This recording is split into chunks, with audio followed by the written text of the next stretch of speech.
The Boston Symphony Orchestra is dismissing their music director, Andris Nelsons, and it is not going well. Hi, my name is Joe. I'm a composer, and this is a radical move from the Boston Symphony Orchestra, and usually never happens in this way. But since announcing on March 6th that they were not going to be renewing Andris' contract, public opinion has swayed against the Boston Symphony Orchestra this month. And not only has the public come out in support of Andris in droves, so have the musicians in other ensembles across the world. The Gewandhaus Orchestra in Leipzig, Germany has written in support of Andris. The Berlin Philharmonic has also issued a statement saying that they support Andris and the musicians of the BSO. And of course, the BSO's own musicians have voiced incredible pushback against this move, had no involvement in making, and were just notified of it moments before walking out on stage to perform a concert. And since coming back to the United States, Andris has been met with a show of support inside and outside the concert hall. In fact, when he was just rolling up to a rehearsal, there was already a crowd of BSO musicians waiting in support and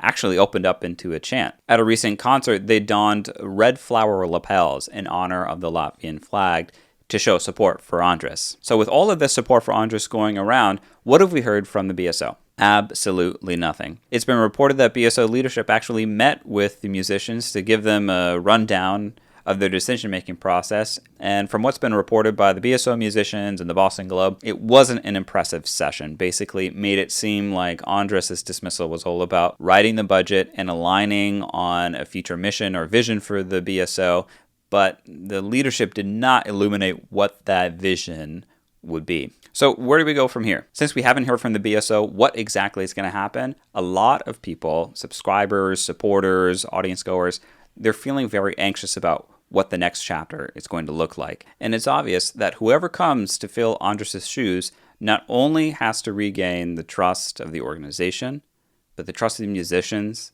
trust of the audience, and that is a tall order for one person. I want to give a special shout out to everybody at the Boston Globe, Malcolm Gay, AZ Madonna, and others who have done excellent reporting and are pushing out articles nonstop. I highly encourage you to give them a read if you want to learn more about this situation. And tell me what you think in the comments. Do you agree with this dismissal? Do you feel hopeful, anxious about what's coming next at BSO at Symphony Hall?